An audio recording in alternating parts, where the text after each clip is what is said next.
رسالت، نعرہ حیدری، نعرہ حیدری، نعرہ غوثیہ، نعرہ سلطانیہ، نعرہ سلطانیہ، نعرہ سلطانیہ۔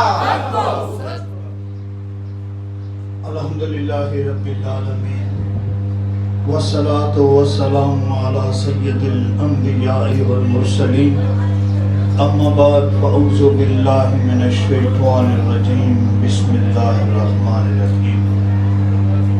یا ایھا الذین آمنوا اتقوا اللہ وابتغوا الیہ الوسیلہ، صدق اللہ مولانا العظیم وصدق رسولہ النبی الکریم، ونحن علی ذلک لمن الشاہدین والشاکرین، والحمدللہ رب العالمین۔ ایتن رب سچیرا حجرا وچ آ فقیرا جاتی ہو، نوکر منت خواج گزردی، تیرے اندر آب حیاتی ہو، شوق دریوا بال ہمیرے متن لبئی وسط کھڑاتی ہو، پرنتو اگے مگے باہو چنا حق دی رمز پچھاتی ہو۔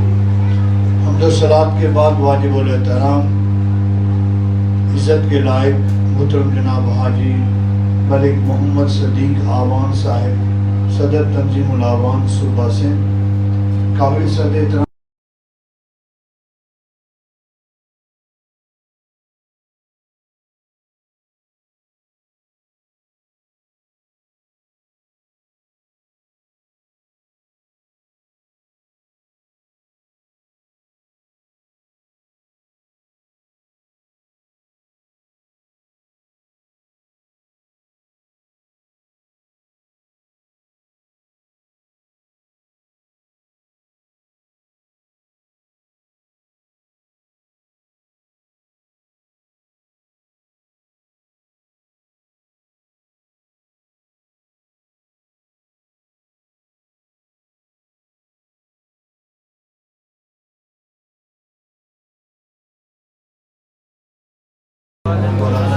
وبرکاتہ۔ بڑے عرصے کے بعد میں دوبارہ اس آستانے پہ حاضر ہوا ہوں، اور ایک زمانے میں اور سلطان ریاض الحسن صاحب ہم آئے تھے، ایک زمانے میں خلیفہ ملک محمد حسین آوان ڈی ایس پی کے ساتھ بھی ادھر آیا آستانے پہ، اور آج ثاقب صاحب کے کہنے پہ اور محترم جناب ملک محمد فاروق آوان صاحب جو کہ آوان قوم کے لیے اپنی ذات کو وقف کر چکے ہیں، پھر خوشی کی بات یہ ہے کہ آپ سلطانی بھی ہیں، سلطانی ہونے کے ناطے سے اپنے سلطانی پیر بھائیوں کے پاس مجھے ایک بار پھر لے آئے ہیں، اور اس فقیر کی دعائیں آپ کے ساتھ ہیں، اور اس محلے پہ، اس علاقے پہ اللہ کی رحمت ہے کہ شروع سے لے کر میرے چچا محترم و مکرم حضرت پیر طریقت حضرت پیر سلطان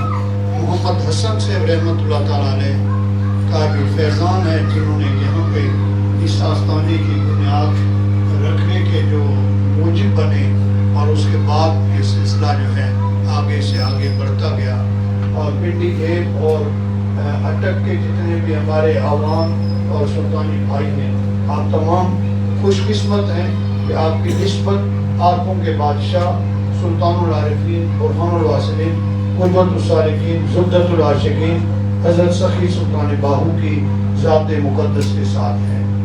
میں نے قرآن مجید فرقان حمید کی ایک آیت مقدسہ تلاوت کرنے کا شرف حاصل کیا ہے، جس پہ خالق کائنات کا فرمان ہے، یا ایھا الذین آمنوا اتقوا اللہ وابتغوا الیہ الوسیلہ، اے ایمان والو تقوی اختیار کرو، اللہ سے ڈرو اور اس کی طرف وسیلہ تلاش کرو۔ متقی بن گیا، عبادتگار بن گیا، اللہ سے ڈرنے والا بن گیا، نماز پڑھی، روزہ رکھا، حج کیا، زکوٰۃ دی، ذکر کیا، لیکن پھر بھی حکم ہے وابتغوا الیہ الوسیلہ، پھر بھی اس کی طرف وسیلہ تلاش کرو۔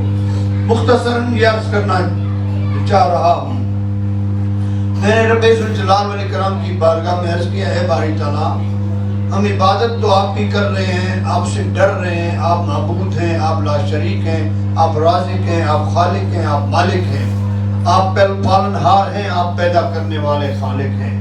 آپ فرماتے ہیں کن اور فیکون، سب کچھ بن جاتا ہے۔ تو اے میرے مالک، جب ہم نے تیری عبادت اور ریاضت کر لی تو پھر ہمیں کیا ضرورت ہے کہ ہم پھر بھی وسیلے کی تلاش میں رہیں؟ تو رب ذوالجلال نے فرمایا کہ میرا قرآن اٹھا کر تو دیکھو، قرآن میں جو میرا حکم ہے اس کو دیکھو تو صحیح، کہ کامیاب بھی وہی چاہتے ہیں جو اللہ کے مقرب اور نیک بندے ہوتے ہیں۔ پھر جب آپ ان کی معیت و صحبت اختیار کرتے ہو تو رب آپ کو کامیابی سے ہمکنار فرماتا ہے۔ جیسے ہم نماز پڑھتے ہیں، ہر رکعت میں پڑھتے ہیں الحمدللہ رب العالمین الرحمن الرحیم مالک یوم الدین ایاک نعبد و ایاک نستعین اہدنا الصراط المستقیم صراط الذین انعمت علیہم۔ اے اللہ ہمیں سیدھا راستہ دکھا اور ان کا جن پر تیرا انعام ہوا ہے، اور پھر وہی سیدھا راستہ ہے جس کے لیے حکم ہوتا ہے وابتغوا الیہ الوسیلہ، انہی کا راستہ اختیار کرو، ان کے پاس چلے جاؤ اور ان کا وسیلہ اختیار کرو جو اللہ کے نیک اور صالح بندے ہیں۔ اور مالک کائنات کی بارگاہ میں عرض کرتے ہیں اے رب ذوالجلال، ہر بندہ یہی کہتا ہے کہ میرا سیدھا راستہ ہے، میں اسٹریٹ وے پہ ہوں، میں ٹھیک راستے پہ جا رہا ہوں، ذرا تو ہی بتا دے وہ کون لوگ ہیں جن کے ساتھ جن کا وسیلہ ہم تلاش کریں اور تو خالق ہم سے راضی ہو جائے گا۔ اور رب نے فرمایا پھر بھی تمہاری ہدایت کے لیے اور راستے کے لیے میں نے ہدایت کے لیے قرآن عطا کیا ہے۔ فَأُولَٰئِكَ مَعَ الَّذِينَ أَنْعَمَ اللَّهُ عَلَيْهِمْ مِنَ النَّبِيِّينَ وَالصِّدِّيقِينَ وَالشُّهَدَاءِ وَالصَّالِحِينَ، کہ وہ لوگ جن پر میرا انعام ہے، جیسے فرمائے انعمت علیہم، جن پر میرا انعام ہے، من النبیین، وہ انبیاء کی جماعت ہے، والصدیقین، وہ صحابہ کی جماعت ہے، والشہداء، وہ شہیدوں کی جماعت ہے، والصالحین، وہ صالح بندوں کی جماعت ہے، وحسن اولئک رفیقا، کیا ہی خوبصورت وہ جماعت ہے جن کے وہ آپ رفیق بن جاتے ہیں اور رب آپ پر راضی ہو جاتا ہے۔ عزیز ساتھیو، آپ نوجوان ہو اور بچے ہو، آپ نے آگے بھی زندگی گزارنی ہے، سب سے بڑی چیز اہمیت والی یہ ہے کہ جو اللہ والے ہیں، اللہ والے ہیں جن پر اللہ کا انعام ہے۔ ظاہر ہے نبیوں کی جماعت اعلیٰ اور عرفہ جماعت ہے، اب کوئی نبی بن نہیں سکتا۔ آقا نے فرما دیا انا خاتم النبیین لا نبی بعدی، میں آخری نبی ہوں، اس کے بعد کوئی نبی نہیں آنے والا۔ پھر جو صدیقین ہیں وہ صحابہ کی صف میں ہیں، نہ نبی آئے گا نہ اس کا کوئی صحابی آئے گا۔ اسی طرح شہداء تو زندہ ہے نہیں کہ ان کی ایک جماعت بن جائے، بنا اس ظاہری دنیا میں نہیں ہے لیکن زندہ ضرور ہے۔ اللہ نے فرمایا ان کو میں رزق بھی دیتا ہوں، وہ اللہ کے نیک اور صالح بندے جنہوں نے اللہ کی راہ میں اپنی جان کا نذرانہ پیش کیا، وہ شہید بن گئے۔ اب ہم جماعتی بنیاد پہ اگر آتے ہیں تو وہ یہ ہے کہ والصالحین، اور صالح بندے جو ہے قیامت تک آتے رہیں گے اور وہ دین کی ترویج اور تبلیغ کرتے رہیں گے اور دین کا درس آگے بڑھاتے رہیں گے۔ وابتغوا الیہ الوسیلہ، انہی کا وسیلہ لینا ہے، ان کے دامن سے وابستہ ہونا ہے اور پھر آگے کامیابی سے ہمکنار ہونا ہے۔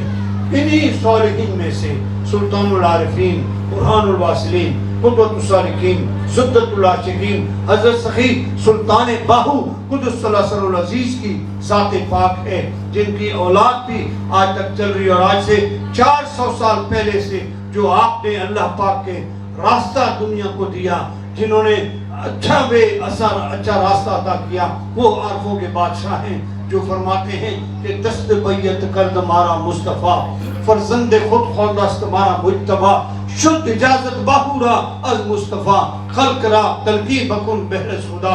آپ فرماتے ہیں کہ مجھے باہو کو نبی معظم سرکار دو عالم نور مجسم جانے کائنات، جانے جانان کائنات حضرت محمد پاک صلی اللہ علیہ وسلم نے اپنے دست مقدس میں بیعت کیا اور فرمایا شد اجازت باہو را از مصطفیٰ، باہو کو مصطفیٰ کریم سے حکم ہوا کہ خلق را تلقین بکن بحر سودا، کہ مخلوق خدا کو اللہ کی راہ پہ تلقین کر، یہ تیری ڈیوٹی ہے۔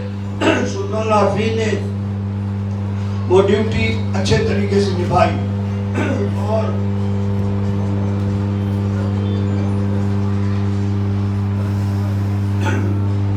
اور آپ نے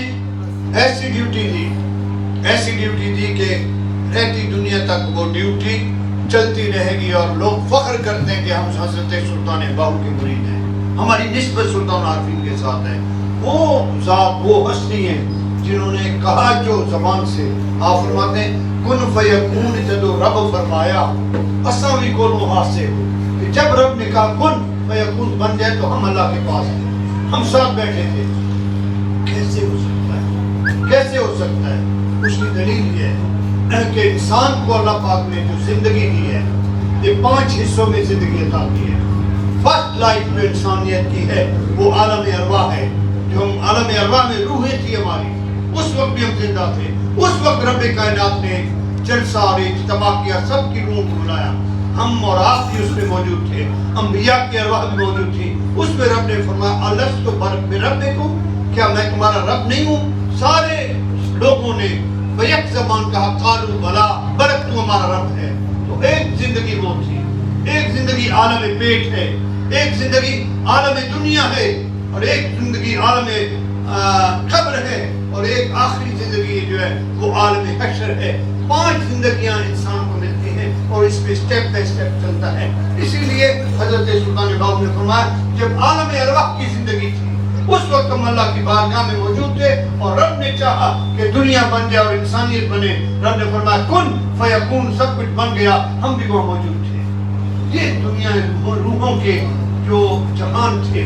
پھر یہی اولیاء اللہ، اب دیکھیں 400 برس گزر گئے، 400 برس کے بعد بھی آج تاریخ میں حضرت سلطان عارفین سلطان باہو کا نام ہے، اور ان کے فالوورز ہیں۔ آپ میں سے کسی کو سے پوچھا جائے، انہوں نے ظاہری حضرت سلطان باہو کی صحبت اختیار نہیں کی، لیکن دل میں بستا ہے۔ وجہ کیا ہے؟ رب نے فرمایا فاذکرونی اذکرکم، تم میرا ذکر کرو میں تمہارا ذکر کروں گا، بلکہ میں تمہارے چرچے کروں گا۔ تو انہوں نے اپنی زندگی میں اللہ کا ذکر کیا اور اللہ کو یاد کیا، اللہ پاک کے ذکر میں مشغول رہے، جن کی سب سے بڑی مثال یہ ہے حضرت سلطان باہو کے ساتھ ایک درویش ہے جن کا نام ہے نورنگ کھیتران۔ نورنگ کھیتران آپ کے ساتھ ہے اور آپ چلتے جا رہے ہیں۔ اس نے ایک سوال کیا، حضور میں نے ایک بیت پڑھا ہے اور اس میں ہے کہ شک زمانہ صحبت با اولیاء، بہتر 7 سال اطاعت بیریا۔ ایک لمحہ کسی اللہ والے کی صحبت میں بیٹھ جانا 100 سال کی بیریا عبادت سے افضل ہے۔ حضور یہ بتائیے بیریا عبادت کیا ہوتی ہے؟ حضرت سلطان باہو نے فرمایا کہ بتا دوں یا دکھا دوں؟ دیکھنا چاہتے ہو کہ میری عبادت کیا ہے، یا سمجھنا چاہتے ہو بتا دوں؟ وہ بھی تو درویش تھا نا، اس نے کہا حضور مجھے دکھا دے تو سب سے افضل ہے۔ اب پیشاب سے ہوتے ہوئے اب کلر کہاں پہنچتے ہیں؟ وہاں بابا فرید الدین گنج شکر کا گھر مبارک تھا جہاں اپنے ورد اور ذکر اور چلا کشی کی تھی۔ بابا فرید الدین حضرت سلطان باہو سے 400 سال پہلے گزرے ہیں، اور وہ وہاں پر اعلان کر کے گئے تھے کلر کہار والوں یہ پانی کڑوا ہے، یہ میٹھا نہیں ہو رہا۔ ایک ہستی ہے جو کسی زمانے میں آئے گی جس کا نام سخی سلطان باہو ہوگا، وہ اس کڑوے پانی کو میٹھا کرے گی۔ اس وقت آپ جب پہنچے، اب 400 برس کے بعد پہنچتے ہیں، پچھلے وہی 400 سال پہلے ہوئی ہے۔ حضرت سلطان باہو جب اس غار میں آتے ہیں جہاں بابا فرید نے چلا کشی کی تھی، تو وہیں پہنچے جیسے آپ نوافل پڑھنے کی ارادہ کر رہے تھے کہ اچانک نیچے سے ڈھول ڈھماموں کی شور کی آواز آئی۔ آپ نے فقیر نورنگ سے پوچھا فقیر یہ کیا ہے؟ کہا حضور رمضان کا چاند نظر آ گئے اور لوگ خوشیاں منا رہے ہیں۔ آپ سجدہ شکر کے لیے جھکے اور پورا مہینہ سجدے میں گزر گیا۔ یہ وہ عبادت تھی، بیریا عبادت۔ 1 مہینے کے بعد جب آپ نے سر اٹھایا، پوچھا نورنگ کھیت شور تھا، پھر ڈھول نمامے تھے، آپ نے سر اٹھایا، فرمایا فقیر یہ کس چیز کا شور ہے؟ کہ حضور عید کا چاند نظر آ گیا ہے۔ آپ نے فرمایا میں تو کنٹینیو سجدے میں تھا، تیرا کیا بنا؟ کہتے حضور وہ ایسا تھا کہ ایک ہرن آتا تھا اور وہ آ کر وہ سینگ سامنے کرتا، ایک میں کٹورا تھا پانی کا اور ایک طرف دسترخوان تھا کھانے کا، وہ میں نکال لیتا تھا، سحری بھی کرتا، افطاری بھی کرتا۔ آپ نے فرمایا کہ اچھا تم نے ایک سوال مجھ سے کیا تھا کہ بیریا عبادت کون سی ہے؟ کہا حضور بالکل یہ سوال تھا۔ فرمایا کہ دیکھو اللہ کی عزت کی قسم ہے، مجھے سوائے اللہ کے کچھ نظر نہیں آ رہا تھا جب میں سجدے میں گیا، اور مجھے پل پل کے پتہ نہیں چلا کہ یہ 1 مہینہ کیسے گزر گیا ہے۔ اس کو بے ریا عبادت کہا جاتا ہے۔ نہ کھانے کی فکر ہے، نہ پینے کی فکر ہے، نہ سونے کی فکر ہے، چلنے کی فکر ہے، نہ بزنس کی فکر ہے، نہ کاروبار کی فکر ہے، صرف اللہ ہے اور اللہ کا بندہ ہے۔ اللہ کا بندہ اللہ کی بارگاہ میں سجدہ ریز ہو رہا ہے اور اللہ کا ذکر کر رہا ہے، اللہ کی عبادت کر رہا ہے، سبحان ربی جل اعلیٰ کہہ رہے ہیں، اور سامنے رب کو بٹھا کے رب کا دیدار کر کے سبحان ربی جل اعلیٰ فرما رہا ہے۔ یہ وہ بندے کی بے ریا عبادت ہے۔ اب مجھے بتائیں آج کے زمانے میں، اس بھی زمانہ میں ہم میں سے کون ہے جو اس طرح کی عبادت کر سکتا ہو؟ ہم کر نہیں سکتے، لیکن اللہ نے سبب بنا دیا کہ یک زمانہ صحبت با اولیاء بہتر سرسالتات بیریا۔ ایک لمحہ اللہ والے کی صحبت میں بیٹھ جانا 100 سال بیریا عبادت سے افضل ہے۔ عزیز ساتھیوں، ہم ان ہستیوں کے ماننے والے ہیں جنہوں نے ایک درس دیا ہے کہ جو دم غافل 100 دم کافر، جو دم غافل، جو بھی دم اللہ کی یاد سے غافل ہے 100 دم کافر، وہ کفر میں ہے۔ سن مرشد پڑھایا ہوں سنیا سخن گیاں کھلکی اسا چت مولا ولایا ہوں۔ جب ہم نے یہ سخن سنا ہماری آنکھیں کھل گئی اور ہم نے توجہ اللہ کی طرف لگا دی۔ اسا چت مولا ولایا ہوں، کیتی جان حوالے رب دے، یہ ہے موتو قبل انت موتو، کیتی جان حوالے رب دے۔ اسا ایسا اسم کمایا ہوں، مرتے تو اگے مر گئے باہو تو مطلب نو پایا ہوں، کہ پہلے مرنے سے مر گئے ہیں تب ہم نے مطلب حاصل کیا ہے۔ آج آپ جس ہستی کا ذکر سن رہے ہیں انہوں نے ساری زندگی اللہ کی عبادت میں گزاری، اللہ کی یاد میں گزاری، اللہ کے ذکر میں گزاری اور اللہ کرتے ہوئے گزاری۔ پھر حد یہ ہے کہ آپ 100 کلومیٹر زمین کی ریاست کے مالک تھے، اور اس ریاست میں جتنی بھی جائیداد تھی حضرت سلطان باہو نے فرمایا میں فقیر ہوں، مجھے کیا کرنا اس جائیداد سے؟ انہوں نے وہ راہ للہ تقسیم کر دی۔ 100 کلومیٹر زمین جنہوں نے اللہ کی راہ میں تقسیم کی ہے، انہوں نے اللہ کو بنایا تھا۔ میرے بھائیوں، حقیقت یہ ہے کہ جس شخصیت نے اس آستانے کے لیے یہ جگہ وقف کی ہے، انہوں نے اپنے مرشد کامل کی سنت کو اپنایا، اور یہ وقف اللہ کر کے یہاں پر جو ذکر و اذکار اور سلسلہ جاری کیا ہے، اللہ تعالیٰ ان کو اجر عظیم عطا فرمائے۔ اب حسن صاحب اپنے طرف سے کوشش کرتے ہیں کہ یہ سلسلہ آگے بڑھے۔ ثاقب صاحب جو ہمارے بہت ہی پیارے بیٹے ہیں اور بڑے عزیز ترین شخصیت ہے، جن کے اندر ایک جذبہ ہے دین مبین کی خدمت کا، اپنے پیر بھائیوں کو اکٹھا کرنے کا، اور پھر اپنے عوام برادری کو اکٹھا کر کے فلاح انسانیت اور بقاء انسانیت کے لیے کام کرنے کا۔ ایسے نوجوان جو ہیں وہ ہمارے لیے میں سمجھتا ہوں بہت بڑا سرمایہ ہوتے ہیں۔ بھائیو، ایسے دوستوں کا ساتھ ہیں، ہماری مائیں بھی ان کے ساتھ ہیں، اور میں انشاءاللہ بہت جلد آپ لوگوں کو ایک زحمت دوں گا تاکہ پیر بھائی ہم سارے اکٹھے ہوں اور اس آستانے کے حوالے سے مزید ایسے ترقیاتی کام کیے جائیں، آپ سب مل کے کریں تاکہ یہ آستانہ اور زیادہ ترقیت پکڑے اور یہاں پر صرف فیض کا سلسلہ جاری ہو۔ اب آئے تھے راستے میں، آپ نے پوزیشن دیکھی، جو راستہ بھی خراب ہے، لیکن میں امید کرتا ہوں کہ کیونکہ فقیر جو ہیں وہ کسی انسان سے نہیں مانگتے، انسان کے سامنے ہاتھ نہیں پھیلاتے،